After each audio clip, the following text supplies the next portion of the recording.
భగవద్గీత మొదటి అధ్యాయం. అర్జున విషాదయోగం. ధృతరాష్ట్రుడు పలికెను, ఓ సంజయ, కురుక్షేత్రంలోని ధర్మక్షేత్రంలో నా తనయులు పాండుతనయులు యుద్ధము చేయగోరిన వారై సమకూడిన తరువాత ఏమి చేశారు? సంజయుడు పలికెను, ఓ రాజా, పాండుతనయుల ద్వారా వ్యూహముగా ఏర్పాటు చేయబడినట్టి సైన్యమును చూసిన తరువాత రాజగు దుర్యోధనుడు తన గురువు దగ్గరకు వెళ్ళి ఈ మాటలు పలికాడు. ఓ ఆచార్య, మీ బుద్ధికుశుడైన శిష్యుడగు ద్రుపదతనయుని ద్వారా దక్షతగా ఏర్పాటు చేయబడిన పాండుసుతుల గొప్ప సేనను చూడండి. ఇక్కడ ఈ సైన్యంలో భీమార్జునులతో సమానంగా యుద్ధం చేయగలిగే శూరులైన ధనుర్ధరులు చాలామంది ఉన్నారు. యుయుధానుడు, విరాటుడు, ద్రుపదుడు మొదలగువారు అటువంటి మహాయోధులు. దృష్టకేతువు, చేకితానుడు, కాశీరాజు, పురుజిత్తుడు, కుంతీభోజుడు, శైబ్యుడు వంటి శూరులైన మహాయోధులు కూడా ఉన్నారు. పరాక్రమవంతుడైన యుధామన్యుడు, శక్తిశాలి అయిన ఉత్తమౌజుడు, సుభద్రా తనయుడు, ద్రౌపది కుమారులు ఉన్నారు. ఈ వీరులందరూ మహారథులు. కానీ ఓ బ్రాహ్మణోత్తమ, నా సేనాబలమును నడపటానికి విశేషంగా యోగ్యులైనట్టి నాయకులను గురించి మీకు నేను చెబుతాను. యుద్ధంలో ఎల్లప్పుడూ విజయము సాధించే మీరు భీష్ముడు, కర్ణుడు, కృపుడు, అశ్వత్థామ, వికర్ణుడు, సోమదత్తుని పుత్రుడైన భూరిశ్రవుడు వంటి వారు ఉన్నారు. నా కొరకు తమ జీవితాలను త్యాగం చేయటానికి సిద్ధపడిన పలు ఇతర వీరులు ఉన్నారు. వారందరూ నానా రకాల ఆయుధాలను దాల్చి యుద్ధ నిపుణులై ఉన్నారు. మన బలము అపరిమితంగా ఉన్నది. మనము భీష్మ పితామహునిచే సంపూర్ణంగా రక్షించబడుతున్నాము. కాగా భీమునిచే జాగ్రత్తగా రక్షించబడే పాండవ బలము పరిమితముగా ఉన్నది. సేనా వ్యూహ ద్వారములోని మీ ముఖ్య స్థానాలలో నిలిచి మీరందరూ ఇప్పుడు భీష్మ పితామహునికి సంపూర్ణ రక్షణను చేకూర్చాలి. అప్పుడు కురువృద్ధుడు, యోధుల పితామహుడు అయిన భీష్ముడు దుర్యోధనునికి ఆనందం చేకూరుస్తూ సింహగర్జన వంటి ధ్వని కలిగేటట్లుగా తన శంఖమును బిగ్గరగా పూరించాడు. తరువాత శంఖములు, పనవానకములు, భేరులు, కొమ్ములు మొదలైనవి ఒక్కసారిగా మ్రోగించబడ్డాయి. ఆ సంఘటిత ధ్వని అతి భీకరంగా ఉన్నది. ఎదుటి పక్షంలో శ్రీకృష్ణ భగవానుడు, అర్జునుడు ఇద్దరూ తెల్లని గుర్రాలు పోంచబడిన మహారథంలో ఉన్నవారై తమ దివ్య శంఖములను పూరించారు. శ్రీకృష్ణ భగవానుడు పాంచజన్యమనే తన శంఖమును పూరించాడు. అర్జునుడు దేవదత్తమనే తన శంఖమును పూరించాడు. భోజన ప్రియుడు, ఘనమైన కార్యాలు చేసేవాడు అయిన భీముడు పౌండ్రమనే తన మహాశంఖమును పూరించాడు. కుంతీపుత్రుడైన యుధిష్ఠిరుడు అనంత విజయమనే తన శంఖమును పూరించగా, నకులుడు సుఘోషమనే శంఖమును, సహదేవుడు మణిపుష్పకమనే శంఖమును పూరించారు. ఓ రాజా, గొప్ప విలుకాడైన కాశీరాజు, యోధుడైన శిఖండి, దృష్టద్యుమ్నుడు, విరాటుడు, జయింపరానట్టి సాత్యకి, ద్రుపదుడు, ద్రౌపది తనయులు, గొప్ప బాహువులు కలిగిన సుభద్రా తనయుడు మొదలగు వీరులందరూ తమ తమ శంఖాలను పూరించారు. ఆ వివిధ శంఖముల ధ్వని అతి భీకరముగా అయింది.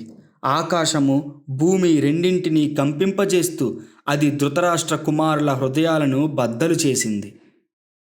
ఆ సమయంలో పాండుసుతుడైన అర్జునుడు కపిధ్వజము కూర్చబడిన రథంలో నిలిచిన వాడై ధనస్సును చేపట్టి బాణాలను విసరడానికి సిద్ధపడ్డాడు. ఓ రాజా, వ్యూహముగా నిలిచి ఉన్నట్టి ధృతరాష్ట్ర తనయులను చూసి అతను శ్రీకృష్ణ భగవానుతో ఈ మాటలు పలికెను. అర్జునుడు పలికెను, ఓ అచ్యుత, దయచేసి రెండు సేనల మధ్య నా రథమును నిలపవలసింది. తద్వారా యుద్ధం చేయగోరి ఇచ్చట నిలిచిన వారిని, ఈ మహాసంగ్రామంలో నేను తలపడవలసిన వారిని చూడగలుగుతాను. దుష్టబుద్ధి కలిగిన ధృతరాష్ట్ర తనయునికి ప్రియమును చేకూర్చగోరి యుద్ధం చేయడానికి ఇక్కడకు వచ్చిన వారిని నేను చూస్తాను.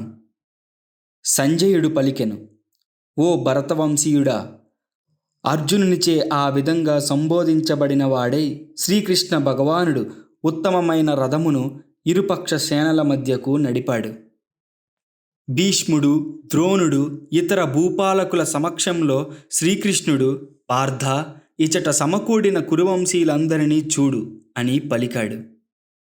ఇరు పక్షాల సేనల మధ్య అర్జునుడు అక్కడ తండ్రులను, తాతలను, గురువులను, మేనమామలను, సోదరులను, పుత్రులను, మనుమలను, మిత్రులను, అలాగే తన మామలను, శ్రేయాభిలాషులను చూశాడు. ఆ నానా రకాల బంధుమిత్రులను చూసినప్పుడు కుంతీపుత్రుడైన అర్జునుడు కరుణకు లోనై ఈ విధంగా పలికాడు. అర్జునుడు పలికెను, కృష్ణ, ఇంతటి యుద్ధోత్సాహంతో నా ముందు నిలిచిన మిత్రులను, బంధువులను చూసి నా దేహాంగాలు కంపిస్తున్నాయి, నోరు ఎండిపోతున్నది, నా శరీరమంతా కంపిస్తున్నది, నాకు రోమాంచమవుతోంది, గాంధీవ ధనస్సు నా చేతి నుండి జారిపోతున్నది, నా చర్మము మండిపోతున్నది. ఇప్పుడు నేను ఇక్కడ ఏమాత్రమూ నిలబడలేకపోతున్నాను, నన్ను నేనే మరిచిపోతున్నాను, నా మనస్సు గిర్రున తిరుగుతున్నది. ఓ కృష్ణ, కేసి సంహారి, నేను కేవలం విపరీతాలనే చూస్తున్నాను. కృష్ణ, ఈ యుద్ధంలో స్వజనమును చంపడం ద్వారా ఏ విధంగా శ్రేయస్సు కలుగుతుందో నేను గాంచలేకపోతున్నాను. తదనంతర విజయమును గాని, రాజ్యమును గాని, సుఖమును గాని నేను కోరను. ఓ గోవింద, మేము ఎవరి కొరకైతే రాజ్యమును, సుఖమును, చివరకు జీవితమును కోరుకుంటున్నామో వారే ఇప్పుడు ఈ యుద్ధరంగంలో నిలబడినప్పుడు వాటి వలన మాకు ఉపయోగమేమిటి? ఓ మధుసూదన, గురువులు, తండ్రులు, పుత్రులు, తాతలు, మేనమామలు, మామలు, మనుమలు, బావమరుదులు, ఇతర బంధువులు తమ ప్రాణాలను, ఆస్తులను త్యజించడానికి సిద్ధపడి నా ఎదుట నిలబడి నన్ను చంపగోరినప్పటికీ నేనెందుకు వారిని చంపగోరాలి? ఓ సకల జీవపోషకుడా, ఈ దరిద్రి మాట అటుంచి ముల్లోకాలను పొందిన నేను వారితో యుద్ధం చేయటానికి సిద్ధంగా లేను. ధృతరాష్ట్రుని పుత్రులను చంపడం ద్వారా మేమెట్టి ఆనందాన్ని పొందగలము. ఇటువంటి దుర్మార్గులను వధిస్తే మాకు పాపం సంక్రమిస్తుంది. కనుక ధృతరాష్ట్రుని పుత్రులను, మా బంధువులను సంహరించడము మాకు యుక్తము కాదు. ఓ కృష్ణ, లక్ష్మీపతి, స్వజనులను వధించడం వలన మాకు కలిగే లాభమేమిటి? మేమెట్లా సుఖమును పొందగలము? ఓ జనార్దన, లోభము ఆవరించిన హృదయంతో వీరందరూ కుల సంహారంలో కానీ, బంధువులతో కలహించడంలో గాని దోషము చూడలేకపోయినప్పటికీ వంశనాశనంలో దోషమును చూడగలిగిన మేమెందుకు ఈ పాపకార్యంలో నెలకొనాలి? కులక్షయము వలన శాశ్వతమైన వంశాచారము నశించిపోతుంది. ఆ విధంగా వంశంలో మిగిలిన వారు అధర్మపరులవుతారు. ఓ కృష్ణ, వంశంలో అధర్మము ప్రబలినప్పుడు కులస్త్రీలు చెడిపోతారు.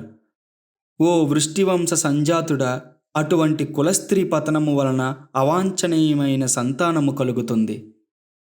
అవాంఛిత జనాభివృద్ధి నిక్కముగా వంశానికి, వంశాచారమును నష్టపరిచిన వారికి నరకమును కలిగిస్తుంది. పిండోదక క్రియలు పూర్తిగా ఆపివేయబడిన కారణంగా అట్టి అధర్మ వంశాలకు చెందిన పితరులు పతనము చెందుతారు. వంశాచారమును నశింపజేసి ఆ విధంగా అవాంఛిత సంతానమునకు కారణమయ్యే వారి పాపకర్మల వలన అన్ని రకాల కులధర్మాలు, జాతి ధర్మాలు నాశనమవుతాయి. ఓ కృష్ణ, జనార్దన, కులధర్మాలు నశించిన వారు శాశ్వతంగా నరకవాసం చేస్తారని గురు శిష్య పరంపర ద్వారా నేను విన్నాను. అయ్యో, ఘోరమైన పాపకర్మలను చేయడానికి మేము సిద్ధపడము ఎంత విచిత్రము! రాజ్యసుఖమును అనుభవించాలనే కోరికతో మేము స్వజనమును వధించాలని అనుకుంటున్నాము. నిరాయుధుడను, ప్రతీకారం చేయని వాడను అయిన నన్ను ఆయుధాలు చేపట్టిన ధృతరాష్ట్ర తనయులు యుద్ధరంగంలో వధిస్తే అది నాకు మంచిదే అవుతుంది. సంజయుడు పలికెను. రణరంగంలో అర్జునుడు ఈ విధంగా పలికి తన ధనుర్బాణాలను పక్కకు పడివేసి దుఃఖముచే మనస్సు ఉద్విగ్నము కాగా రథంలో కూర్చుండిపోయాడు. శ్రీమద్ భగవద్గీతలోని కురుక్షేత్ర రణరంగమున సైనిక పరిశీలనము అనే మొదటి అధ్యాయానికి భక్తి వేదాంత భాష్యము సమాప్తము.